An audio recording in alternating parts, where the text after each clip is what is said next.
quiet waters, and He restores my soul. He leads me in the path of righteousness for His name's sake. Though I walk through the valley of the shadow of death, I will fear no evil. For You are with me, Your rod and Your staff, they comfort me. You prepare a table before me in the presence of my enemies. You anoint my head with oil, and my cup runs over. Surely goodness and mercy shall follow me all the days of my life. I will dwell in the house of the Lord forever. You know, this Psalms may so nag-remind ka na ito kung sa himo sa Diyos sa atong kinabuhi. The time na atong i-offer ang atong kinabuhi niya sa Diyos, i-ampingan kita sa Diyos. I-higugma kita sa Diyos. That is why wala ka sa'yo ang iyong kinabuhi. So, ang iyong desisyon karon na simbahon nito ang Diyos. So, Father, we thank You, Lord, sa iyong pagkapatinunanan sa aming kinabuhi. Salamat, Lord, that Your surely goodness and mercy shall follow us all the days of our lives. And so, Lord, we commit our lives to You, Lord God. We offer it to You as a living sacrifice before You. Salamat, Lord, na Ikaw, Lord, karon kagabion, na simba na mo, Lord, nahikap na mo yung pasangkasi. We touch You and we move You, Lord God. Salamat, Lord, na Ikaw nagkapanalangin ka na mo karon ng gabion. Salamat, even sa mong punong, Lord God, ay siya karon ng gabion, Lord God. Ikaw mag-empower ni Ani na mahimo kining encouragement, iiyak ka na mo, Lord God. How we can grow sa pagkahibalon at kanimo, Lord God. Usawa na mo, Lord God, nga mas mapasidungan ka sa kinabuhi, Lord God. Na all our lives, Lord God, all the days of our lives, Lord God, animuha kami, Lord God, among kinabuhi, makahatag, pagsimba na kanimo, Lord. Salamat sa iyong grasya. Salamat sa iyong anointing sa pagkagusan. Salamat, Lord God. We give back all the glory, praises in Jesus' name. Amen. Praise the Lord, my soul. You know, kining Psalms actually is familiar with kita ni Ani. But somehow, karon ng gabi yun, lahing ang dilig sa Ginoo kalakuan niya. So that is why, lirik nga, mapasabot ka na itong karon ng gabi yun, kung unsa mensahe sa Diyos. And you might be wondering, my soul, asa sila ni Pastor John, sila ni Pastor Rachel. Ato sila sa Davao, ihatod nila mga si RJ kagahapon sa Davao kasi si RJ ko ako nag-eskwela. And then, ugma pa daw ko na sa kahapon. And so, supposed to be si Pastora ang na-assign karon sa Wednesday na service, but malagay mga ingana ng mga pangitagot, so tabog-tabog lang anay. So, si Pastora na, ikaw na nakamulan lang ni Pastora Sarah in charge, but also, napot si Sarah ang pag-wife, that is why nagyang-iyo ko na si Ate Marna para sa Jawagin niya. But of course, before kita mag-ambok kayo, service makaroon na, 3-year service magkini. But before let us, dire kita sa pulong sa Diyos, again, ang atong mga pag-ampo dapat naka-angkla diha sa pulong sa Diyos. Amen? Na kinidiha, na kita nakabase sa pulong sa Diyos. And so that is why, importante nga na ay pagwali sa pulong sa Diyos. And so tonight, next on, let me share to you about a fruit-bearing life. No? Fruitfulness, in other words, ang pinaka-one word niya is fruitfulness. You know, many times na nag-ayos ko sa pastor or na makabatid kita diri sa pulpit about sa kanyang word na fruitfulness or about fruit-bearing life. Ang atong kinabuhi mamunga because again, we have understood na ang kabubuton sa Diyos is kita na mamunga. Amen? Na ang kabubuton sa Diyos sa atong kinabuhi na kita is dili lang kita mag-enjoy sa panalangin sa Diyos, but instead, ang kabubuton sa Diyos is mag-multiply kita na naay bunga sa atong kinabuhi nga that will last.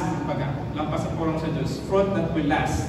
And by that, of course, the Father is glorified. And so, mao ka na ang kabubuton sa Diyos. Mao ka na ang himaya sa Diyos. Mapasidonggan ang Diyos kung sa atong kinabuhi na kita ay fruitfulness. And so, ma-relate na to ang fruitfulness diya sa good works. Diba? Many times na si Pastor, makamatay kita sa wali ni Pastor na, ma-relate kanunay ang fruitfulness diya sa buhat na to, i-consider na to as good works. Good works in the sense na, ang sentro na to ani is ang Diyos na kayo. Nga walay lain agenda na to, walay lain na to, mga tumong sa kinabuhi, kundi ang pagpahimuot ng kayo sa Diyos. So that's the good works. And so even now, attending the midweek service, this is a good work. Amen? We believe that this is a good work. Nag-credit kini sa Diyos nga nalista kini sa listahanan dito sa Diyos. Nabili kini kawang atong ibuhat ng pagka. In attending this service, this is a good work. And even involving sa ministry, no? Nakakita sa part sa ministry, hindi lang limited nila sa church, but even sa personal lives natin sa ministry. Or nakakita sa atong pamilya, or nasa atong trabaho, or tinitanan mga igsoon is, this is ministry. Ministry man God is not just na-confined really as a church sit-up or naala sa atong sanctuary. But ang ministry is a lifestyle. This is a lifestyle that every one of us is itawag kita niya. So that's why walay exception. Namulang ka na Sunday church goer o pastor. So wala may ministry. No. You have your ministry. Every one of us have a ministry. Really lang sa church, but even sa iyong personal life, nakaka-ministry. Nakaka-ministry sa iyong pamilya, nakaka-ministry diha sa iyong trabaho, o nag-eskwela mo ka, mag-study ka, or kung sa man, iyong part sa kalibutan, you have your ministry. And so, that's kabahin na sa gitawag na ito ng good works. Giving and generosity, di ba? This is very evident tayo na good works kinimalisod. That we stand, dili lang sa simbahan, naka-perform kita sa tithes and offering, but even sa katong mga tao na nanginahanglan. Or maski kung wala nanginahanglan, we extend generosity. Nakanaganing wala, maski kanaganing na surprise lang sila. No? Na yung mga nilala, nakataganing last Sunday, surprise! Na yung mga nilala na mga event na even wala sila nanginahanglan, but because kanang nakaka-aksing-kasing, nakaka-generosity, nakaka-giving heart, you extend your generosity, and that's part or including that mga isuon sa good works. And even kanang bunga na itong kagustuhan, di ba? Naghan kayo mga kasimbahan na nag-emphasize ko sila nga kanang fruitfulness na to is kanang bunga na to nga kanang ganing kalag na madala na to sa Diyos. Na yung na let's say for example, ako gustuhanan ko and then na ako na-invite ka amigo or akong pamilya or akong masaman, akong katrabaho and then nag-share ko sa pulong sa Diyos. And then invite naman din na nalagan din siya sa Ginoo and then part na, that's fruitfulness also.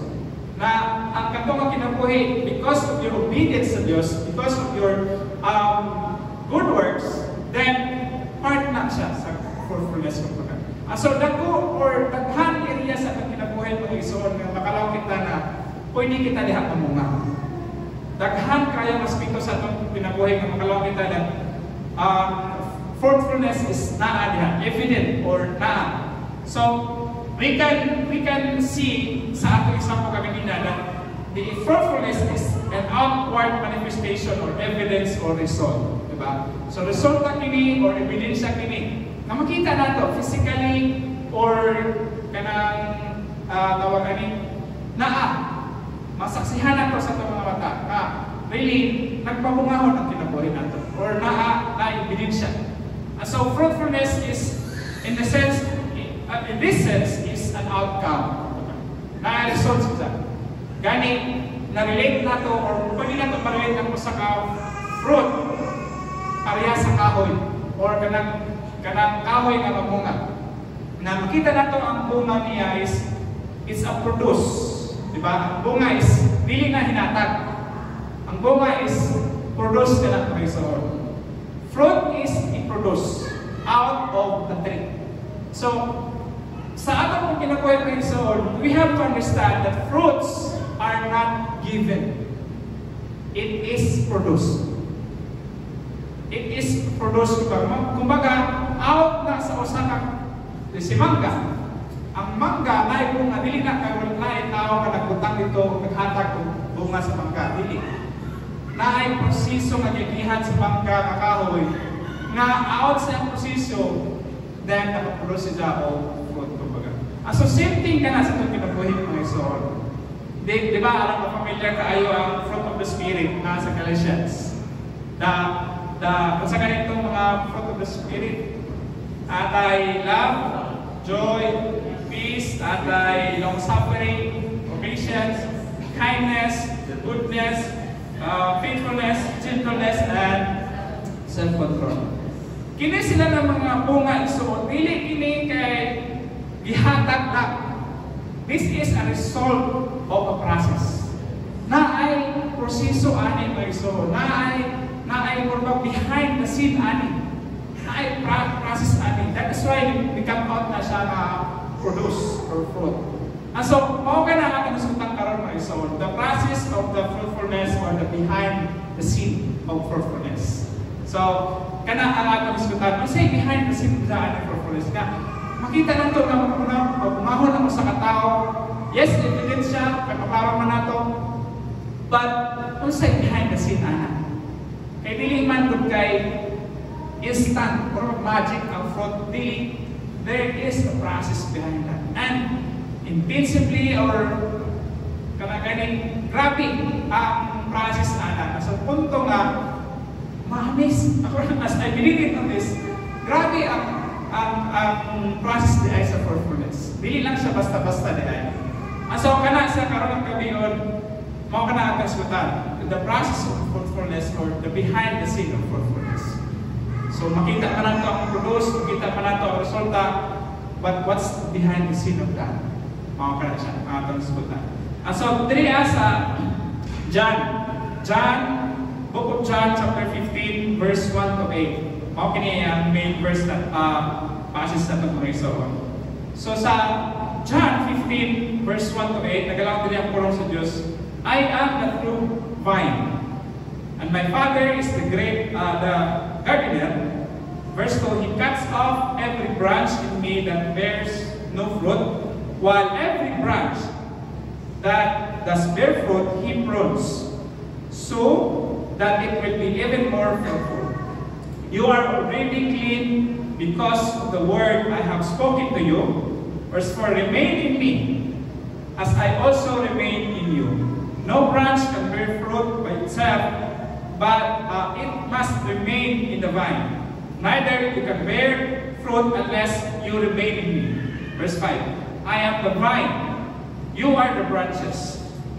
If you remain in me and I in you, you will bear much fruit. Apart from me, you can do nothing. If you do not remain in me, you are like a branch that is thrown away and withers. Such branches are picked up, thrown into the fire and burned. If you remain in me and my words remain in you, ask whatever you wish, and it will be done for you.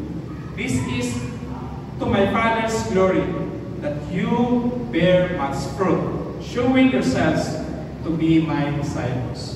So makita na ito mga igsoon sa kaninga passage nga ang behind the scene ay sa fruitfulness sa usa ka tao o sa usa ka Kristiyanon is in the abiding. Lakang katapat, abiding. The behind the scene or the process of fruitfulness. Why is it the Christian or a person na nagatuo sa Diyos, nga i-offer iya kabalingon dahil sa Diyos, na walay option ang fruitfulness na mo produce kayo sa iyong kinabuhi, it's because kay naa diha sa abiding. So, it is the abiding, the secret to fruitfulness na ay so on. The behind the scene of fruitfulness is abiding, where there is a complete dependence and the need of constant connection. Dependence is like ang kakawin siya sa learning submission to authority. Nga kinahanglan mahimo kitang dependent interdependent. Ang kabuton sa Diyos sa itong kinabuhi, dili kay independent. Interdependent ang kabuton sa Diyos sa itong kinabuhi. That we do life together, na ang Diyos kanunay sa itong kinabuhi, kadili gusto ang Diyos na mag-inusara kita o mag-kita-kita lang sa itong kinabuhi. Pag ang gusto sa Diyos, na konektado kita diha kaniya. And that is why ilangan kita niya na abide in me. So there is a complete dependence and constant connection and so on. Nga, kailangan kita mag-depend sa Diyos. It is a picture of a relationship between God and His children. Nga ang anak or ang bata, wala kayo, just like ang akong kids, duha ka kids, si Zoe at si Zil. Nga, kung ako lang tao na nilang kinabuhi, tungkol kay bata sila, wala yun sila mahimo kung wala kami as parent. Wala yun sila mahimo kung wala kami sa ilang kiliran. Kaya nga naman, bata pa sila. Di man nila ma-provide ang mga panginahangan sila kabalikon. And so that is why there is that dependency. Manginahangan sila o aba-uma. And so something like that lang is on. That when God demonstrates that you are a branch and I am a vine, that means that na ay kinahanglan dependency diha. Na ay connection diha. That just like sa katong Psalms 23, just like a sheep to a shepherd.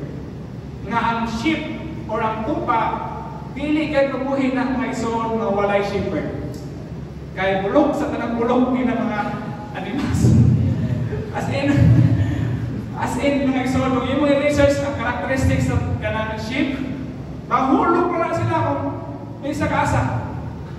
Dili na sila pwede nga pinsan o shepherd.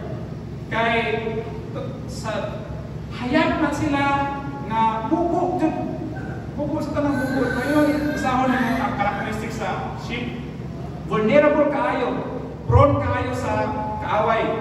Na kung ano sa wolves or ano sa mga mga animals, wala kayo. Arang kalaway kayo. And so, kung iyon mo lang tao, girelate kita niya as a sheep to a shepherd. Diba? God is our shepherd. Amen? Ibasa pa natin na kanina that the Lord is our shepherd. And so, girelate kita niya na ay kinahanglan nato mo depende kayo. Kadili kayo kita mag-independent. So, dili kita pwede nga mag-separate na itong balingon. So, sheep to a shepherd, that is a branch to a vine. A branch must be connected to a vine for them to be fruitful. Kaya kung ang branch hindi konektado sa vine, lang padre sa pulong sa Diyos, apart from me, you can do nothing. You can do nothing. So, it is an encouragement in all circumstances, He remained united with us. He remained connected to us. That the vine is connected to a branch. That Padre sa pulong sa Diyos, remain in me, I in you. So makita na ito ang commitment sa Diyos rin ang mga isoon. That whatever happens, dili kita biyaan sa Diyos. Kini nga verse, kung imo ni si John, basahan ang context niya, kini si John 15. At kiningan time, this is actually comforting words ni Jesus Christ kay padulong na siya sa crucifixion niya. Naana sila, humana sila ng Last Supper, running a time, and then i-explain na ni Jesus Christ kung sa Holy Spirit, padala niya, padala sa Amahan, kung hawa na siya, ano pa. Naana siya sa comforting season ali sa mga disciples, kay lagi, hapit na siya, mabutan na time. And so, nakikiglalis pa si Peter nga, hindi ko masubot. Di ba yung nana ang istorya ani? And so, more kini ang comforting words ni Jesus sa mga disciples. Na even though I will go away, I will be with you. It is for your advantage that I go away. Di ba lang naman ng Jesus Christ? Na it is for your advantage. It is for your betterment that I must go. And so, kini ng mga words for Igsoon. So makita natin that sa tanan dahil panahon sa itong kinabuhay Igsoon, ang kapabot dun sa Diyos is kuyugan kayo kita niya. Binigay ka magkita sa iyong kinabuhay Igsoon. And so, we must choose to abide or remain in Him. Or else, nothing. Diba? Lang pa niya, apart from me, you can do nothing. Dili ni sa punto nga you can do nothing nga wala na tayo matrabaho, kay daghan mga dili kasuhanan na, daghan sila nakapod sa kinabuhi. Naay na trabaho nila, naay na nahimo nila sa kinabuhi. Daghan kayo mga tao nga wala nakalagad sa Diyos na naay nakapod sa kinabuhi. Ang kanang pasabot din na apart from me, you can do nothing. This is about sa true good work for God. That wala by eternal value kung apart kita sa Diyos. Wala meaning sa eternity, kumbaga. Sa temporal lang nga mga kadaugan o temporal lang nga success. But kung imong latawon di ay sa unahan, so wala yan. Diba lang pa sa Diyos, what profit for a man if he gains the whole world but loses his soul? So maski pa ako sa katako niyang maabot sa kalibutan, pag wala na kita lihat sa Diyos, pili kita konektado sa mind, walang payos, walang Tagalog na ganyan, walang kwenta. Yes, the Lord. So, wala hindi ay kanak. So, that is why we need to connect with God, abide with Him always. So, it is a choice. Now, when Jesus Christ Spirit remain in me, it's an invitation. Dili pinugos na mo abide kita sa Diyos. It's an invitation, it's a choice nga we have to make it or decide it daily sa itong kinabuhi. Nga yes, g-decide kita years, pila na ito ka years na itong kinabuhi, nga nag-decide kita nga atong i-offer ang itong kinabuhi na sa Diyos, malagad kita sa Diyos, but there is that constant sanctification and so on, or the process of sanctification wherein daily you have to decide to follow Christ. Daily you have to decide to abide in Him. And so more kanyang masabat din so, you have to commit or to decide that you need to abide in Him. So from our desires to our resolutions to our front of good actions, it must be rooted diha sa pag-abide na to, o fellowship na to, or intimacy na to diha sa Diyos, or kang Christ, and so on. And so, how we abide in Him? Masawag na nato pagka kanagaling pag-submit sa proseso sa pag-abide sa Diyos. Konektado kita diha sa Diyos, kanagaling nagkasunod kita sa Diyos, nga tungod aning abidement o pag-abide nato sa Diyos, walay option amunga gayud kita. Mao kana ang magpasabot sa Diyos. And so, masahod man nato dinha pag-undergo ang process. And so naa kini i-reveal diri sa Diyos diri sa verse 7. Verse 7. If you remain in me and my words remain in you, ask whatever you wish. Two things is on. Two things for us to abide or remain behind on Christ is obedience to His word and prayer. Inilang duha so obedience to His word, in which you hide everything God said. Imo gayud na sila i-take serious kumbaga. Kung unsa nakabutang dito sa pulong sa Diyos, kaya ito makakapulong sa Diyos na, it's a command or it's a promise, then walay option. Tukuhan o tumalon. Mao ka na isuot. And so, nang palila, my words remains in you.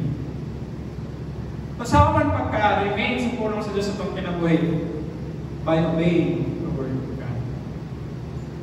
It will only remain sa itong kinabuhi sa itong kasing-kasing kung kita nag-follow or nagasunod sa pulong sa Diyos.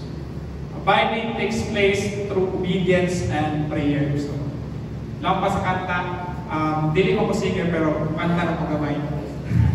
Kita ganing trust and obey, may Don Moy kanta.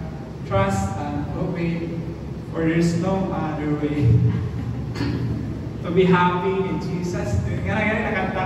Sa timay na kapag siguro na. Pero katong mga baguhan ng mga Kristohan, murag dili pa kalin.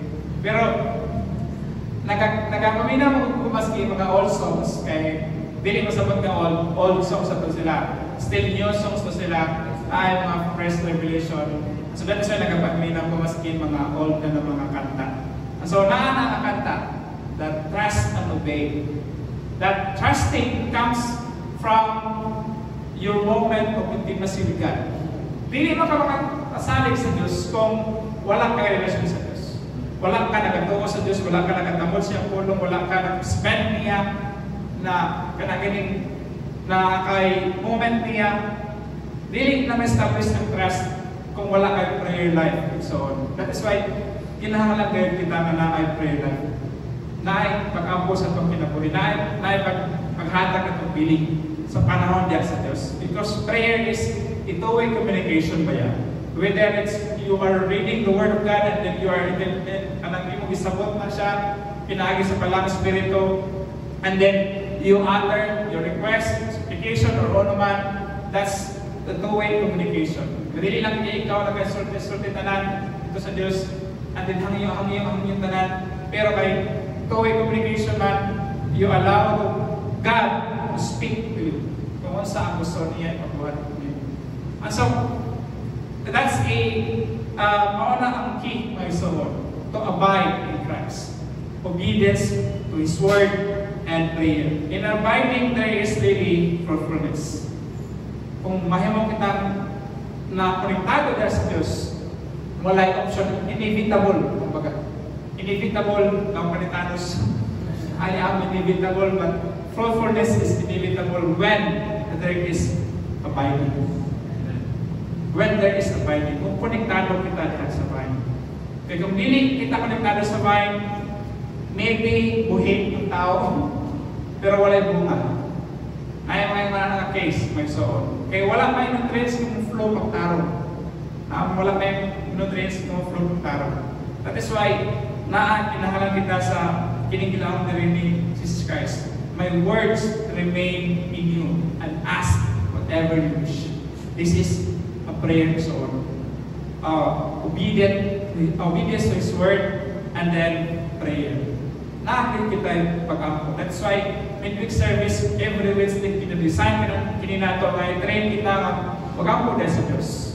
Every time nga kayo Wednesday service, ayaw ninyo dili kayo na ito na mga ibaliwala lang. Because ano yung mga times so hindi kita nag-establish sa atong relationship sa Diyos. Hindi na ito giligpon ang atong kinabuhi. That gusto kita mabungahon ang atong kinabuhi. And so that is why we need to abide. And for us to abide, kinahanap kita o intimacy with the Lord. And with that, kung namatay intimacy sa Diyos, kinahanap kita mag-ampo. Kung engage kita diyan sa pag-ampo.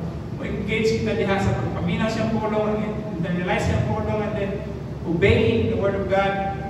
And para bilhin natin sa hearers and doers of the Word of God. And so, it is inevitable. So, fruitfulness is inevitable when there is abiding. Dili kayo na malikayan. God is more invested in the process than the outcome. Do you believe in that? So, na-fruits na to, na-outcome na to, na-result na to, nakita yung good-works, nag-isuta na to kanina. But, dili na to of course, wala na to na kami rusik, atong mga good-works, nag-credit mo na sa Diyos. But we have to understand so that ang mga pinaka-importante, dili ang imong good works. Diha sa mata sa Diyos, diha sa kinaharian sa Diyos, dili ang imong trabaho ang importante. Ikaw ang importante sa Diyos. Imong kasikasin, imong kinabuhi, mao'y pinaka-importante sa Diyos. That is why God is more concerned. He is more invested to that. Sa process. Mabita kung if you remember sa time sa Israelites during sa Exodus nila ito sa Egypt to the land of promise. Ano nagdugay ba? Pwede naman ito unta na o 80 days na buhaton sa Diyos kayo. In fact, sa survey o sa study, 40 days na pwede makabot na rin ito sa land of promise ang Israelites. But nga na 40 years, hindi ka na makalugay.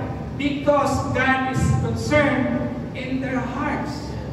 Ang concern sa Diyos is kinabuhi o kasing-kasing sa mga Israelites, unsa ka-establisar sila kayo. Kung dili sila kapasar pa, mga to dili ano sila pwede makasulod dito.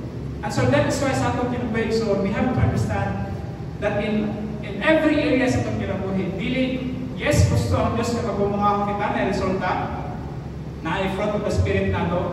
But ang fruit of the Spirit na God is, this is kanaganing doing thing. Nabuhan to na to. But we have to remember that doing is after na sa being. Diba? Being precedes doing. Or being before doing. Na kung ang atong kinabuhi ay nastipesar na daan, ang atong kasing-kasing nastipesar na daan, then, kung unsa man ang atong gibuhat, sigurado sure na to. Kung atong motibo sa itong kasing-kasing, kung atong kinabuhi, na-sentro, naka-abide sa Diyos, then, ang atong fruitfulness, sure na to. Hindi na to siya mag-question. Kung atong intention, kung atong nahuna, na-establish na daan, na renewing of our mind, na constant na to, na pag-transform sa itong kinabuhi, then, kung unsa man ang atong resulta, sure na to. Dili na ito question ng isoro. So God is more invested to the process or in the process than the outcome. Because out of the good tree produces what? A good fruit. Diba na ang pasapulong sa Diyos, out of the good tree. Dili pwede balik na rin. Dili pwede na out of the good fruit comes the good tree. Dili pwede. Good tree, anay. So that is why it must be ourselves first. Nakita na establisar sa Diyos, ang atong being na nastaron sa Diyos, at then kung unsa ang atong being, kung sa kita diha sa Diyos, ang tubakan sa Diyos, then kung unsa ang atong pinuhatan, dili na mag-question yan sa Diyos. Kaya inevitable na to. Resulta na lang to. That is why it's really a kanaganing necessary for us. Necessary for us to have a abiding. Because surely, nakapasapuro mo sa Diyos, surely, goodness and mercy, naagay yung result. Naagay yun. And so, masabdan po natin nariya sa puro mo sa Diyos that, lang pa nariya sa verse 8, this is for my Father's glory. Everything of this is all. Everything. Gikan sa proseso na to, para mahimo kitang umahon sa behind the scene, kay lang pa ng pastor sa sharing last, itong una pa to, ng mga last year pa to, lang pa siya sa ako na. Ang public ministry na to, ang atong public ministry na makitaan kita diha sa tubangan sa mga tao, or kinsa kita sa tubangan sa tao, that is just a 10% of our life. 10% na lang, or 5% na lang. Ang 95% na dito. Na dito nakatago. Kung unsa ka dito sa nakatago, then, ka to ang resulta. That is why it's very important exon. Mura ganing icebergs ba? Kanang icebergs ba ka? Ang tip lang dito sa taas ang nakita, no, wow! Pero wala sa kakalo kung unsa din ang katapos pa, unsa inaapos na kay magnitude ana dito sa ubos. So same thing na ang kinabuhi na ito may exon. That we have to make sure that all of that part, whether sa tip o sa bottom, hanggang sa bottom, that is for God's glory. Ihatagay na tanan sa Diyos. So kung nakakita yung mga paghilak, many times kung maghilak ka po sa Diyos, igsoon, naay mga nananak, naay itong mga struggles itong pinabuhi, naay pagkatawa, of course, kaya naman ng mga seasons. Whether kung saan sila ng mga seasons itong pinabuhi, we should offer it to the Lord. Para ba ako? Ang kinabuhi ko na ito lang isang mura sa zigso, pasol, ba't naman ang asol ng zigso? It's composed of many components pa sa kinabuhi. So same thing ko na ito ang kinabuhi na ito. It's composed of sorrows, pains, laughter, joy, happiness, na kitapok na. Then kung matapok na lang siya din ha, complete na lang siya. Di ba kung ikaw maglantaw, jigsaw puzzle, asa ang iyong appreciation.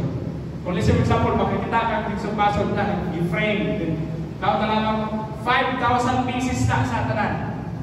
Asa ang iyong appreciation?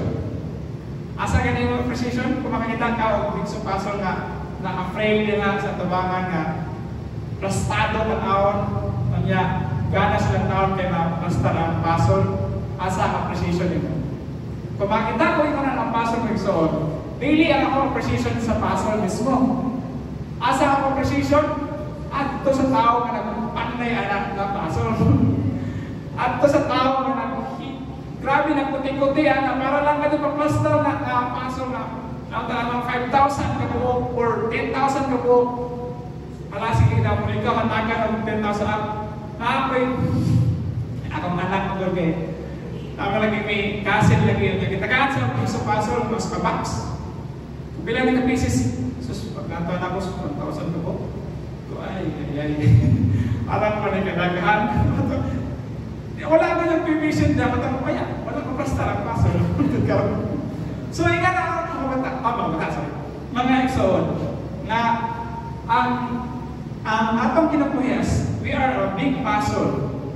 But sa kanaganing verse 5 view, sa kabuuan na view, asa ang appreciation anto sa Diyos. Ang Diyos kaya ang Diyos may nagporma na ang Diyos may nagbuo ato tanan. Ang Diyos man ay mo nagplastar na itong tanan. So that is why ato kayong ihatag all glory and honor iha sa Diyos. Amen ba igsoon? So kaysa na-bless karon kami yun, yes, the Lord. So ako ihatag ang tayo para ang ating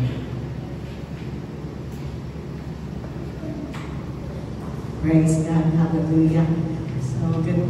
I know nakita ka na bless the word ng God, yung paganina sa John 15:7, na kung kita magtawag sa atong buhay ng Diyos, iyan yung i-grant sa atin, whatever we wish, whatever we want, pero limanaan nato na all the ones that we have must be in line to the will of God. Amen. So, mato kita sa pag-ampo, unahon nato pag-ampo ang atong na nasod. Okay.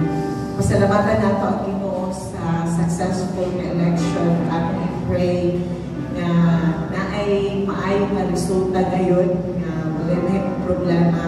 Pag atong i-pray ang atong leaders, importante yun nato i-pray ang atong leaders, labi na sa atong presidente, mga tao na sa Senate, atong governor, atong congressman, o congressman, atong kanang atong mayors. So, tanan nato ma-remember na leaders nato atong i-pray para ta magpuyo na malinawon na ayun na siya sa Biblia, biblical yun na.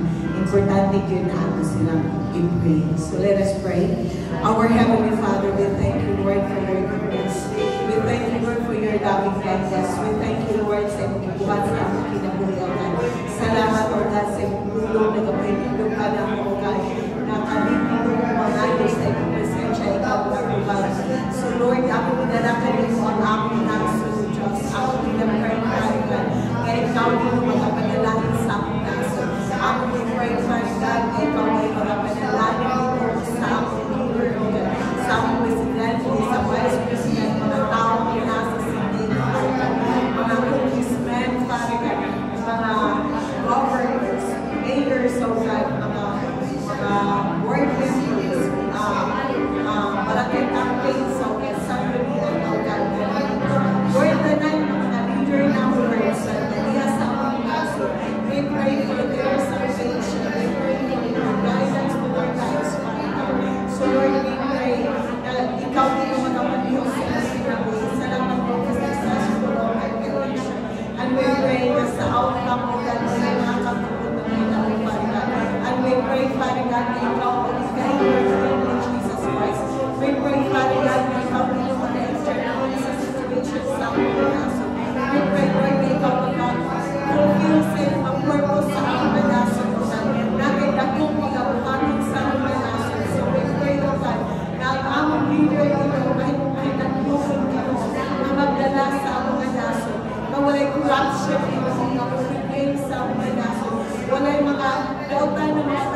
diri sa Impero Pilipinas. Ako i-pray si Pastor Paul Chase, yung family, o ganang pastors na belong sa New Life Churches diri sa Impero Pilipinas. Tanan na ma-remember natin, we will pray for them. O Rabaya Shaka, Rabaya Shanda, Rabaya Kila, Rabaya Shanda. Father God, ang kinalakan ni Lord God, ang mga pastors, O God, Lord, sa tanan ng churches, O God, sa New Life na Lord, sa kinabuhi, O God, nila Pastor Paul Chase, Impero Pamilya, ikaw ang-preserve silang kinabuhi, ikaw ang-cover silang kinabuhi, O God, sa your precious Christ. And I pray, Father God, ng imong anointing, may mga flow silang kinabuhi, ikaw ang-gamit ka nila, may glory natin. And we pray, Father God, may kasunuan, may matunan silang kinabuhi, Father God. Lord, ang dinalakan ni mo, Lord, ang mga pastors sa mga churches, sa New Life, Father God. Lord, ang pray, O God, na ikaw ay mag-bless kanila, ikaw mag-asubat sa pagkakalago sa mga churches, church, Father God. Lord, ang pray, O God, na matag-pastor, ikaw mag-alipin kanila, na mubarog kayo sila sa iyong tulong, mubarog sila, O Diyos, sa iyong promises, mupadayon sila pagpabuhat para sa iyong samayahan. Ikaw mag-preserve, Ginoo, sa matag church, O God, sa New Life, O God. Ikaw mag-preserve sa matag pastor, Ginoo, na nabelong sa New Life, Father God. Lord, among gipray tuwan ang among pastor, Lord, sila Pastor Jan, Pastora Sinata, ikaw mag-preserve sila, kinapoy. Ikaw mag-cover kanila, Lord, sa iyong precious blood. Ikaw mag-aligay kanila, Father God, sa kalautan, sa mga disgrasya, sa lawas ito, Lord. And we pray na makaabot sila dito sa story down na safe and sound. I-bless sila, makain ng galing dito sa dalhot kayo katay. I-preserve sila. And I pray na mahimo silang blessing, O God, kunain ng galing dito sila naman. Lord, ang pinapray, O God, sila ni Pastor Ren, sa Manian family. I-preserve po sila.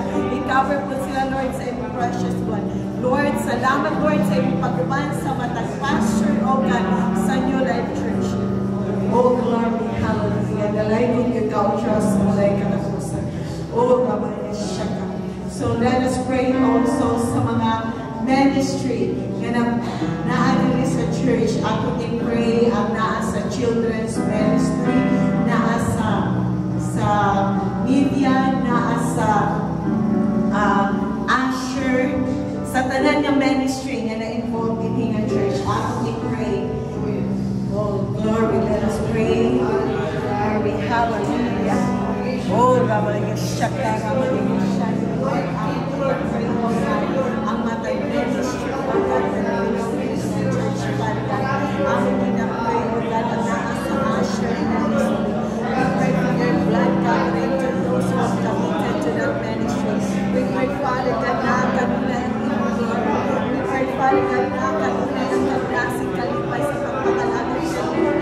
Na kanuna ang Diyos ang kalipay, oh God, sa pagpamuhat para sa iyong kailangan. Father God, ang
atong mga kaubanan dito sa church, matag family, let us pray. Atong i-pray ang provision sa ilang kinabuhi. Atong i-pray ang atong mga kaigsunan na nasa ilang panimalay kung na magaling inyong nahibawaan na ay nagpasakiton. Pray for them. Kung na ay inyong nahibawaan na ay nagnahan. Pray for them. Let us pray in the name of Jesus. Father God, sa matag family nga na-involved sa mga church family.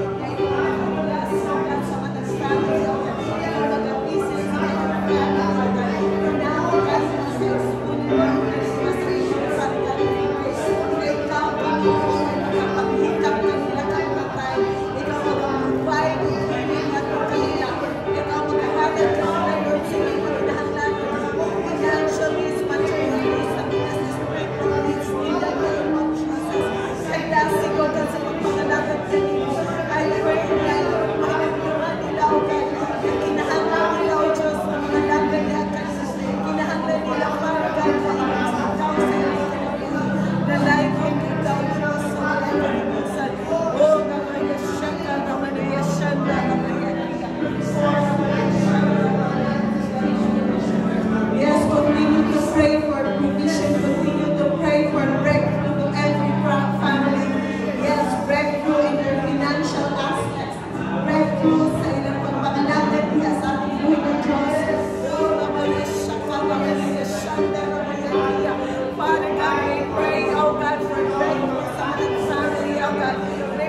ato nag-pray ang men's fellowship, ang ladies fellowship, tanan activities na pagkabuhaton nato din sa church ato na i-offer sa ating buhay ng Diyos. Our Heavenly Father, Lord, we uphold Lord, tanan activities na ang pagkabuhaton para inisin kahit-ayaan. We pray, Father, God, na tanan activities mo, ikaw ang mahinusin. Ikaw ay makapatuloy sa ating praise na mga na ma-preach sa mga activities na sinabuhay. It will bring life, it will bring changes, it will bring salvation to every person, oh God. And we pray, Father God, that the life of the church, that we will share your blessings, that you have intended for them in the name of Jesus. Father God, we pray, bless every activity. And we pray, Father God, that many souls will be saved, oh God, in your kingdom, oh God, through all those activities. We thank you, Lord, for the blessings. We thank you for the provision. We thank you, oh God, for all that you will do, oh God. And we believe that you will do great and mighty things in this church, Father God. We thank you, Lord. Atong pasalamatan, atong buhay ng Diyos. Oh, glory, yes. Continue to fame the Lord. Hallelujah. Yes. Oh, Rabbi Yeshaka, Rabbi Yeshaka, Rabbi Yeshaka, Rabbi Yeshaka. Salamat po sa inyong maayos sa amin. Salamat po, God, sa inyong grasya at kaluoy. Salamat, Lord, sa inyong patubag sa among mga pag-ako. Salamat, Lord, na ikaw yun na napamuhat sa matalusan namin at kinabuhi. Galay kang ikaw, Diyos, sa walay katapusan. Glory, hallelujah. Okay. Yes, we pray ang imong katapan. We pray ang nasa dulo sa imong declare blessing. Yes, Lord, Lord, I pray bless ang matagusan ka namin, Father God. I pray that ikaw na preserve sa matagusan namin. Yes, salamat po, God, sa galas. We pray and declare blessing sa mga in the name of Jesus. Oh,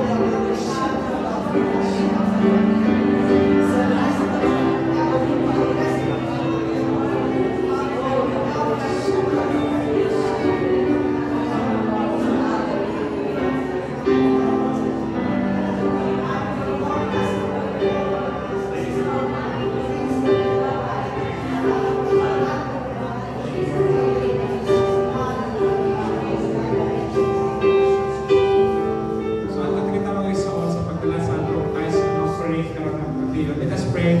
Father God, we thank you, Lord, sa pagkakataon, Lord God.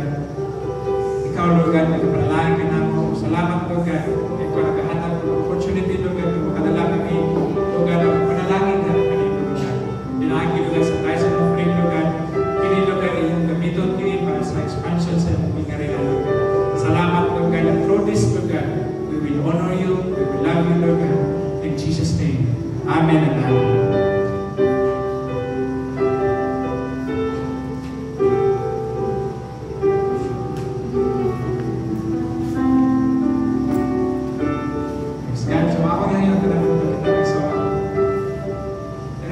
Father God, we thank you, Lord, sa iyong fellowship ka na mo karoon ng gabi, Lord God. Salamat sa presensya, Lord God. Ikaw, Lord God, dili ka namin, Lord God. As you said in your word, Lord God, there's 2 or 3 gathered in your name. We are more than 3, Lord. Salamat, you know, that you are in the midst of us. Thank you, Lord, sa tabagan sa pag-ampo, Lord God. Salamat sa pagpulong, Lord God, na siya karoon ng gabi, Lord. That will serve as encouragement to us, Lord God, as a guide, Lord God, to our feet, Lord God. Salamat, Lord God, as a light to our path. Thank you, Lord. Initanan ang magbalik sa kahimayaan para ikaw, Lord God, masimba sa ating Lord. In Jesus' name, Amen. Lord,